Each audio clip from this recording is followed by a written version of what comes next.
Hello friends, welcome back to my YouTube channel HSC study point YSK. आज हम बात करने वाले हैं what are the criteria for rejection of wire rope. Wire rope को reject करने का क्या क्राइटेरिया है उसके बारे में देखेंगे। तो यहाँ पे पिक्चर आप देख रहे हैं, इस पिक्चर में है जो अलग अलग क्राइटेरिया है जिससे हम वायर रोप को रिजेक्ट कर सकते हैं। तो चलिए, सबसे पहले पिक्चर आप देख रहे हैं, ये पिक्चर में आप क्या देख रहे हो, यहाँ पे बीच में दबा हुआ दिख रहा है। तो इसका दबने के पीछे रीजन क्या होता है, इसे हम लोग क्रशिंग के नाम से जाते हैं, यानी कि क्रश हो जाता है। इसका क्या रीजन है? Because of loose binding on material. जो भी मटेरियल उठा रहे हैं अगर उस पर लूज बाइंडिंग है और अचानक ही उसको हम टेंशन में ले लेते हैं लिफ्टिंग इक्विपमेंट के थ्रू, तो इस केस में इस तरह का यहाँ पे ये हो सकता है जिसको क्रश बोलते हैं। यानी rope was pulled in between underlying wrap and crush out of shape.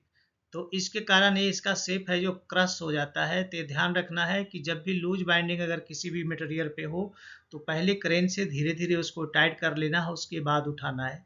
Sudden ही अगर हम लोड को अगर उसको हम उठा लेंगे तो उस केस में वहाँ पे क्या होगा, वो उस बार में इस तरह का ऑप्शन हो सकता है। दूसरा रीजन क्या होता है, कोई लोड उठा करके आप जमीन पे रख रहे हो तो आपने विदाउट कोई सपोर्ट दिए हुए रख दिया, तो लोड क्या होता है, लोड के कारण वो सीलिंग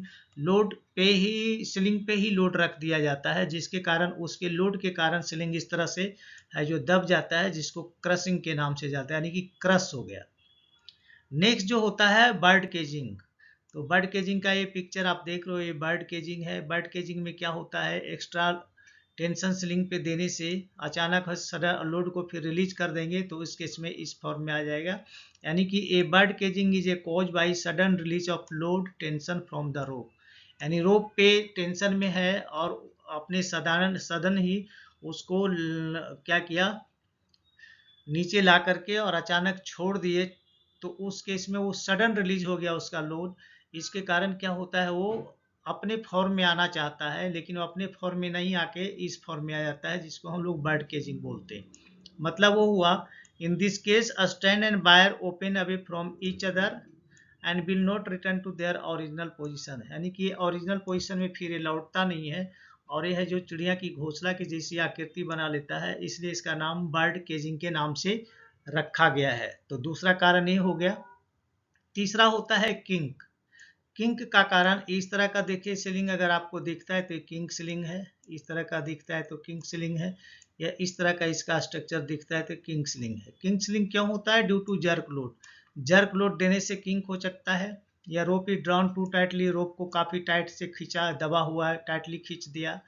या अब ये होता है kink are permanently required to that rope is to be taken out of service. यानी कि किंक जब एक बार हो गया तो परमानेंटली होता है, वो चेंज नहीं हो सकता है, यानी इसको आप यूज नहीं कर सकते, इस सीलिंग को डिस्कार्ड करना पड़ेगा। नंबर देखेंगे, फिफ्थ नंबर है वो है एब्रेशन। एब्रेशन देख रहे हैं इस पिक्चर में आप, इस तरह की वायर दिखेगा। इसका मतलब है कि using rope for long time without periodical inspection and maintenance. यानी किसी भी रोप को लंबे समय तक इस्तेमाल कर रहे हैं विदाउट उसका इंस्पेक्शन किए हुए या मेंटेनेंस किए हुए। मेंटेनेंस का मतलब होता है किसी भी वायर रोप में टाइम टू टाइम चेक करना और साथ में उसका लुब्रिकेशन करना। अगर वो नहीं करते हैं तो इस केस में क्या होगा, सीलिंग की जो है इस तरह का दिखेगा और एक खराब हो जाएगा, यानी रिजल्टिंग एब्रेशन और reduction of diameter of the rope. तो इसमें क्या होता है, रोप का डायामीटर कम हो जाता है और जिसके कारण ये फिर सीलिंग को सर्विस से हटाना पड़ता है, यानी कि इसको डिस्कार्ड करना पड़ेगा। इसके बाद जो नेक्स्ट क्राइटेरिया है वो कोरिजन है। कोरोजन का मतलब होता है internal rusting will accelerate wear due to increase abrasion as wire rub against an another. तो इसमें क्या होता है, इंटरनल रस्टिंग हो जाता है, बारिश में ऐसे ही छोड़ देना, सीलिंग का है जो ठीक से मेंटेनेंस नहीं करना, सीलिंग को ठीक जगह पे नहीं रखना, बारिश हुआ तो उस पर पानी गिरा, उसको आपने फिर ध्यान नहीं दिया, पानी में यूं ही पड़ा हुआ है, तो क्या हो जाता है, रस्टेड हो जाता है। रस्टेड होने के बाद इसका जो स्ट्रैंड हो जाता है एक दूसरे से लॉक हो जाता है, उसकी फ्लेक्सिबिलिटी भी चली जाती है, और जब हम इससे उठाते हैं तो क्या होता है, एक दूसरे को रब करके तुरंत ही डैमेज हो जाता है। तो ऐसे सीलिंग को कोरिजन के नाम से जानते हैं, ऐसे सीलिंग का इस्तेमाल नहीं करना चाहिए। तो अभी आपने देखा कि बाय रोप का रिजेक्शन क्राइटेरिया क्या है। इसके अलावे भी कुछ क्राइटेरिया है कि अगर वायर टूटे हुए हैं तो कितना टूटा हुआ है तो चलेगा, तो हम आपको बाद में वीडियो में बताएंगे।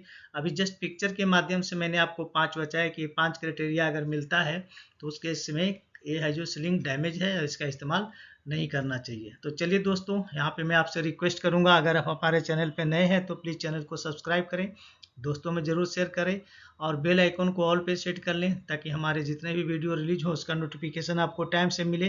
तो चलिए मिलते हैं आपसे नेक्स्ट वीडियो में, तब तक के लिए जय हिंद, वंदे मातरम।